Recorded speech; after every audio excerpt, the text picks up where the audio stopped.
Hello everyone. चलिए आज की क्लास हम शुरू करेंगे। हमारा पहला प्रश्न देखिए, ग्लोबल हंगर इंडेक्स में भारत कितने पायदान नीचे खिसक गया है? कितने पायदान नीचे खिसक गया है? 6 पायदान नीचे खिसक गया है। ठीक है, ऑप्शन 2 सही है।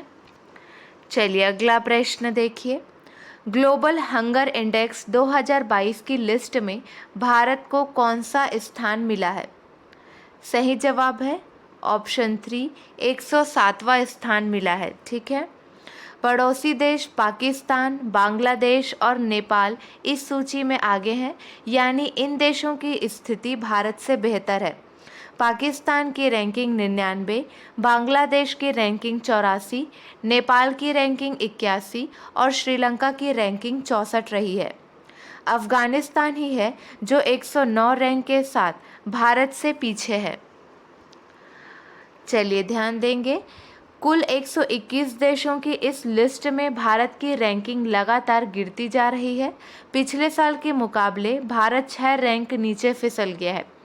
2021 में भारत की रैंक 101 थी और 2019 में 94, यानी 2 साल में भारत की स्थिति काफ़ी बदतर हो गई है। इस सूची में 17 देश एक साथ शीर्ष रैंक पर आए हैं। इनमें चीन, तुर्की और कुवैत शामिल है। इनका ग्लोबल हंगर इंडेक्स स्कोर 5 से कम है। अगला प्रश्न है, इराक के नए राष्ट्रपति कौन चुने गए हैं? सही जवाब है अब्दुल लतीफ़ राशिद चुने गए हैं। इराक के नए राष्ट्रपति अब्दुल लतीफ़ राशिद चुने गए हैं। अगला प्रश्न देखिए, विश्व छात्र दिवस कब मनाया जाता है? सही जवाब है 15 अक्टूबर को मनाया जाता है। 15 अक्टूबर को विश्व छात्र दिवस मनाया जाता है। अगला प्रश्न है, रुद्राक्ष बाला साहेब पाटिल ने मिस्र में निशानेबाजी विश्व चैंपियनशिप में कौन सा पदक जीता है? सही जवाब है ऑप्शन 1, स्वर्ण पदक जीता है। रुद्राक्ष बाला साहेब पाटिल ने मिस्र में निशानेबाजी विश्व चैंपियनशिप में स्वर्ण पदक जीता है। क्लियर है। अगला प्रश्न,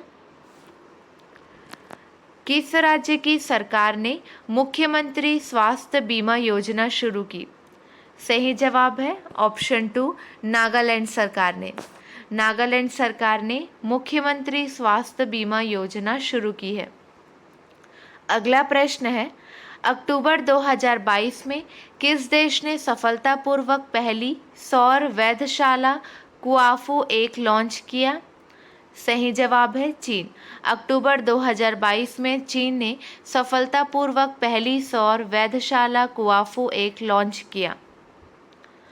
अगला प्रश्न देखिए, भारत का पहला स्लेंडर लोरिस अभयारण्य किस राज्य में अनुसूचित किया गया? सही जवाब है तमिलनाडु। ऑप्शन 3 सही है। भारत का पहला स्लेंडर लोरिस अभयारण्य तमिलनाडु राज्य में अनुसूचित किया गया है। अगला प्रश्न है, 37वें राष्ट्रीय खेलों की मेजबानी कौन सा राज्य करेगा? सही जवाब है गोवा। ऑप्शन 3 सही है। 36वें राष्ट्रीय खेलों का आयोजन गुजरात में हुआ था और 37वें राष्ट्रीय खेलों 2023 की मेजबानी गोवा राज्य करेगा। अगला प्रश्न है, अक्टूबर 2022 में आदर्श स्वीका को किस देश में भारत के अगले राजदूत के रूप में नियुक्त किया गया है? सही जवाब है कुवैत। ऑप्शन 3 सही है। अक्टूबर 2022 में आदर्श स्वीका को कुवैत देश में भारत के अगले राजदूत के रूप में नियुक्त किया गया है। अगला प्रश्न है, हाल ही में जारी असमानता को कम करने के इंडेक्स में भारत किस स्थान पर रहा? सही जवाब है 123वें स्थान पर रहा। ऑप्शन 3 सही है।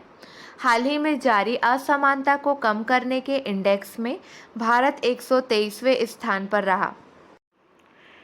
केंद्र सरकार ने इथेनॉल सब्सिडी योजना को कब तक के लिए बढ़ाया है?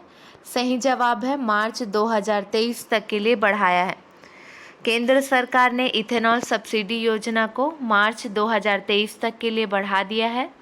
अगला प्रश्न है, निम्न में से किसने हाल ही में राजस्थान उच्च न्यायालय के मुख्य न्यायाधीश पद की शपथ ग्रहण की? सही जवाब है पंकज मित्तल। जस्टिस पंकज मित्तल को राज्य के राज्यपाल कलराज मिश्र ने राजस्थान उच्च न्यायालय के मुख्य न्यायाधीश पद की शपथ दिलाई।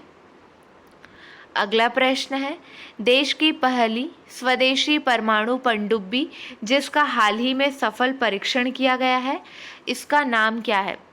सही जवाब है INS अरिहंत। ऑप्शन 1 सही है।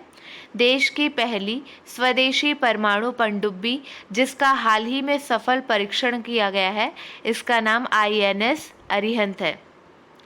अगला प्रश्न है, श्रीलंका किस देश को कोविड-19 टीका दान करेगी? सही जवाब है म्यांमार। हाल ही में श्रीलंका के स्वास्थ्य मंत्री राम बुकवेला के अनुसार म्यांमार को श्रीलंका 4 करोड़ अमेरिकी डॉलर मूल्य का कोविड-19 टीका दान करेगी। अगला प्रश्न, 5वीं वंदे भारत एक्सप्रेस गाड़ी का शुभारंभ किस शहर में किया जाएगा? सही जवाब है मैसूर। 5वीं वंदे भारत एक्सप्रेस गाड़ी का शुभारंभ मैसूर शहर में किया जाएगा। अगला प्रश्न, भारतीय दूरसंचार विनियामक प्राधिकरण रिपोर्ट के अनुसार किस कंपनी का औसत 4G डाउनलोड रफ्तार सबसे अधिक होने पर पहले स्थान पर है? सही जवाब है रिलायंस जियो। भारतीय दूरसंचार विनियामक प्राधिकरण रिपोर्ट के अनुसार रिलायंस जियो कंपनी का औसत 4G डाउनलोड रफ्तार सबसे अधिक होने पर पहले स्थान पर है। विश्व की सबसे ऊंची 351 फीट शिव प्रतिमा राजस्थान के किस शहर में स्थापित की जाएगी? सही जवाब है नाथद्वारा। ऑप्शन 1 सही है। अगला प्रश्न है, कुआलालंपुरम में IBSF वर्ल्ड बिलियर्ड्स चैंपियनशिप में पंकज आडवाणी ने कौन सा पदक जीता है? सही जवाब है स्वर्ण पदक जीता है। पंकज आडवाणी ने कौन सा पदक? स्वर्ण पदक जीता है। अगला प्रश्न है, किस देश में सुल्तान जौहर कप 2022 का आयोजन किया जाएगा? सही जवाब है मलेशिया। ऑप्शन 3 सही है। अगला प्रश्न है, हाल ही में आतंकवाद विरोध पर UNSC की बैठक की मेजबानी कौन सा देश करेगा? सही जवाब है भारत। हाल ही में आतंकवाद विरोध पर UNSC की बैठक की मेजबानी भारत देश करेगा। अगला प्रश्न है, हाल ही में 36वें राष्ट्रीय खेलों में श्रीहरि नटराज ने पुरुषों की 100 मीटर फ्री स्टाइल तैराकी में कौन सा पदक जीता है? सही जवाब है स्वर्ण पदक जीता है। हाल ही में 36वें राष्ट्रीय खेलों में श्रीहरि नटराज ने पुरुषों की 100 मीटर फ्री स्टाइल तैराकी में स्वर्ण पदक जीता है। चलिए, आपके लिए 2 प्रश्न हैं, इसका सही जवाब आपको कमेंट सेक्शन में देना है। हाल ही में किस राज्य में हैंगिंग सोलार फेंसिंग लगाई गई है? अगला प्रश्न है, हाल ही में विज्ञान और इंजीनियरिंग अनुसंधान बोर्ड SERB का सचिव किसे नियुक्त किया गया है? आज के लिए बस इतना ही। अगले वीडियो में मिलेंगे नए प्रश्नों के साथ। Keep watching and keep learning.